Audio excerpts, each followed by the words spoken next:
Shalom kasih Kristus. Hari ini mungkin kita dibingungkan dengan apa yang kita jalani. Apakah itu merupakan kehendak Allah atau bukan? Para pendengar dengan melekat dalam Tuhan, hal ini seharusnya tidak menjadi suatu yang membingungkan saat kita menjalani hidup. Bila kita hidup dalam kebenaran firman-Nya, percayalah firman Allah sanggup membedakan antara pikiran dan hati. Mari kita berdoa. Tuhan Yesus, terima kasih buat kesempatan yang indah di mana kami kembali dapat mendengarkan kebenaran firman-Mu. Biarlah Tuhan isi hati dan pikiran kami dengan kebenaran firman Tuhan, agar apa yang firman Tuhan katakan menjadi sesuatu yang nyata di dalam kehidupan kami, bahkan membawa iman kami semakin dewasa di dalam Engkau. Tuhan, terima kasih buat apa yang Tuhan akan dinyatakan dalam kehidupan kami lewat firman Tuhan. Karena kami percaya bahwa firman-Mu akan memberikan kepada kami satu pertumbuhan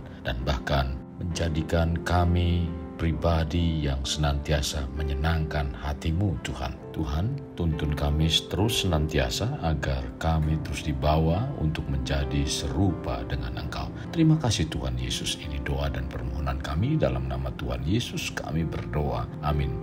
Melekat dalam Tuhan bertema Alkitab adalah firman yang hidup. Firman Tuhan terdapat dalam Ibrani 4 ayat 12, demikian firman-Nya.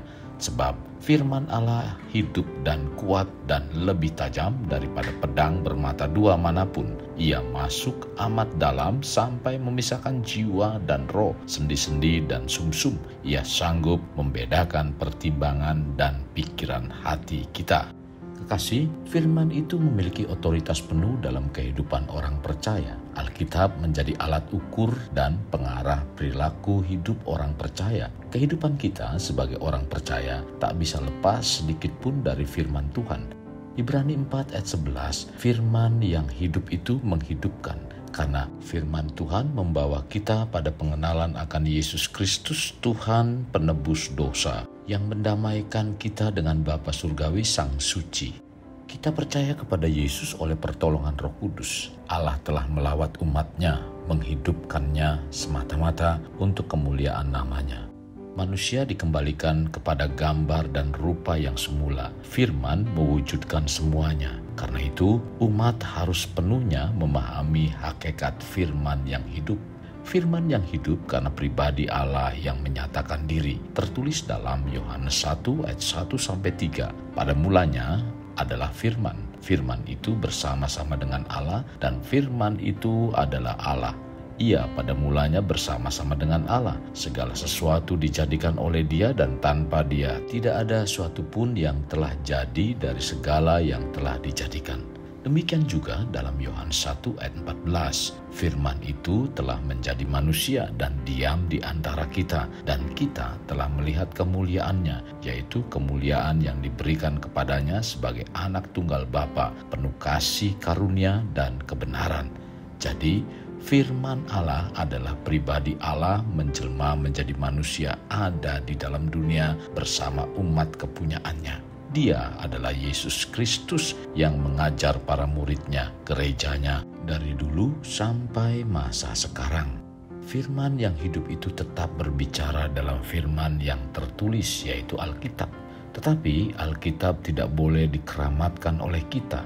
Memang Alkitab tulisan manusia, tetapi yang diilhamkan Allah melalui pikiran, perasaan, kecerdasan, emosi pada manusia yang menulis, itu perintah Allah yang tak boleh lalai untuk dikerjakan dan harus ditaati sepenuhnya. Alkitab sebagai firman yang hidup bukanlah sumber utama panggilan kita, tetapi hanya sebuah benda yang dapat mengarahkan, menasehati, dan menginsafkan kita. Kekasih, sekalipun demikian jangan salah posisi dalam menempatkan Alkitab. Banyak orang Kristen terjebak dalam menempatkan Alkitab sehingga Alkitab dijadikan sebagai alat untuk pembenaran diri.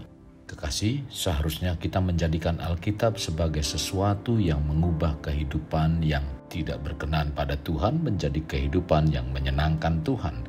Karena kita bukan menerima firman yang berupa kata-kata yang ditulis dalam Alkitab, tetapi menerima firman yang menjadi pribadi, yaitu Yesus yang dapat mengubah jalan dari yang tidak benar menjadi benar. dan dapat mengubahkan kehidupan kita sebagaimana tertulis dalam Yohanes 14 ayat 6. Kata Yesus kepadanya, "Akulah jalan, kebenaran, dan hidup. Tidak ada seorang pun yang datang kepada Bapa kalau tidak melalui aku." Alkitab berbicara hanya untuk hal-hal yang sungguh-sungguh ingin diajarkan. Hal-hal itu bisa berkaitan dengan iman, etika, geografi, sejarah, filsafat, atau dengan apapun juga. Pada saat Alkitab benar-benar menyinggung dan benar-benar memaksudkannya seperti itu, maka apa yang tertulis dalam Alkitab di dalamnya bersifat teguh pada norma atau aturan-aturan bagi kita karena mengandung otoritas ilahi. Jadi dengan otoritas Alkitab membuat kita semakin tunduk dan semakin giat membacanya. Karena kita tahu kita bisa memahaminya dan mendapat manfaat darinya. Sehingga kita bisa bertumbuh dan menyenangkan hati Tuhan. Kekasih, mengapa Alkitab itu merupakan firman Allah yang hidup? Karena Alkitab mengandung kejelasan. Dengan Alkitab memberikan kejelasan, maka kita perlu memahami bahwa Alkitab dituliskan Allah untuk semua umat Allah. Alkitab tidak dituliskan hanya untuk segelintir orang dengan pengetahuan teologi yang luar biasa atau untuk segelintir orang yang memiliki pengalaman luar biasa bersama dengan Tuhan. Tetapi Alkitab dituliskan untuk semua umat Allah, baik umat Allah di dalam Perjanjian Lama, Perjanjian Baru, maupun pada zaman sekarang. Tidak semua dari mereka merupakan orang-orang yang hebat secara intelektual atau tinggi dalam pendidikan. Tetapi Alkitab ditulis sebagai sebuah kejelasan bagi semua orang. Alkitab memiliki karakteristik jelas karena memang dimaksudkan untuk semua umat Allah. Alkitab dapat menjadi bahan perenungan dan bahan studi yang sangat mendalam sampai orang yang paling pintar sekalipun tidak bisa memahaminya. Tetapi Alkitab sekaligus juga dapat menjadi bahan bacaan yang begitu sederhana sehingga orang-orang biasa pun dapat membaca dan dapat manfaat dari Alkitab. Alkitab adalah firman Allah yang hidup karena berisi perintah Allah bagi umatnya untuk hidup berdasarkan hikmat dan kebenaran. Alkitab ini mengajarkan kita tentang cara hidup yang benar dan menyebutkan bagaimana kita harus menghormati dan menghargai orang lain. Dengan membaca Alkitab, merenungkan dan melakukan, kita dapat menemukan arah dalam hidup kita, dapat memisahkan jiwa dan roh, bahkan sanggup membedakan pertimbangan antara pikiran dan hati sebagaimana yang diperintahkan Allah. Inilah arti Alkitab sebagai firman Allah yang hidup. Kekasih Kristus, mari bawa hidup kita menjadi pribadi yang dapat memerdekakan orang dari belenggu kehidupan. Layaknya terang yang menerangi kegelapan. Karena itulah yang Tuhan inginkan pada kita sebagai warga kerajaan Allah.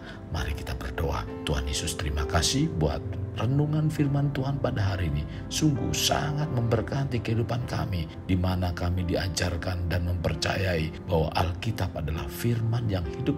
Karena firman itulah yang dapat membawa kami menjadi pribadi yang terus dibaharui dan dibaharui. Bahkan firman Tuhan sanggup memisahkan jiwa dan roh, bahkan memberikan suatu perbedaan pertimbangan pikiran dan hati kami. Kami mengucap syukur karena firman itu sungguh nyata dan hidup dalam kehidupan kami. Firman itulah yang mengubah hati kami, mengubah pikiran kami, bahkan kehidupan kami diubahkan karena firman Tuhan. Firman-Mu bukan hanya sekedar kata-kata, tetapi mengandung kuasa. Ketika kami menjalaninya, maka kuasa ada di dalam firman itu. Terima kasih Tuhan buat firman Tuhan. Biarlah Engkau memberikan satu kesanggupan, kemampuan dalam kehidupan kami untuk kami menerapkannya. Maka dari itu kami butuh Roh Kudus setiap saat dalam kehidupan kami, agar kami senantiasa diingatkan, agar kami senantiasa dikuatkan, dan kami juga dapat dihibur oleh Roh Kudus. Terima kasih Tuhan Yesus. Ini doa dan permohonan kami dalam nama Tuhan Yesus kami berdoa. Amin. Kasih Kristus, mari kita akhiri dengan mengendahkan kedua tangan kita. Terimalah anugerah berkat dari Allah Bapa, kasih sayang daripada Yesus Kristus, dan persekutuan dengan Roh Kudus yang memberkati, melindungi, dan menyinari engkau dengan wajah-Nya serta memberi engkau kasih karunia di mana Tuhan menghadapkan wajah-Nya kepadamu dan memberi engkau damai sejahtera. Tuhan juga mencurahkan berkat secara rohani, berkat secara jasmani, dan berkat secara ekonomi, di mana berkat Abraham, berkat Ishak, berkat Yakub dicurahkan dan dilimpahkan dari saat sekarang sampai Maranatha tiba, dalam nama Tuhan Yesus. Amin. Sampai jumpa di renungan berikutnya. Tuhan Yesus memberkati.